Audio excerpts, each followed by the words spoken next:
या जगतामध्ये सगळ्यात पवित्र नातं म्हणजे मैत्रीचं नातं आहे. म्हणजे अगदी आपल्या जवळ काही नसताना आपण जग जिंकण्याची भाषा करू शकतो, ती फक्त मैत्रीच्या जीवावर. मग ही मैत्री फक्त एखाद्या मुलाची एखाद्या मुलाशीच होऊ शकते का? तर नाही. ही मैत्री म्हणजे लिंगभेदाच्या पलीकडे जाऊन सुद्धा मैत्रीचं नातं जोडलं जाऊ शकतं. मैत्री ही एक अशी गोष्ट आहे ज्याला कोणतीच मर्यादा नसते, किंवा वयाची मर्यादा नसते, किंवा कोणत्याही गोष्टीची मर्यादा नसते. ना धर्माची मर्यादा असते, ना जातीची मर्यादा असते, कोणत्याही गोष्टीची मर्यादा त्याला नसते. मग ही मैत्री फक्त एखाद्या मुलाची एखाद्या मुलाशीच होऊ शकते का? तर ही मैत्री एखाद्या मुलाची एखाद्या मुलीशी सुद्धा होऊ शकते.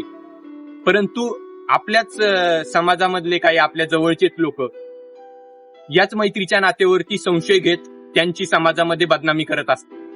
म्हणजे या सगळ्या लोकांनी ठरवूनच टाकलंय का की एखाद्या मुलाची एखाद्या मुलीशी कट्टर मैत्री कधी होऊच शकत नाही, म्हणजे त्यांचं कधी मैत्रीचं नातं जोडलंच जाऊ शकत नाही.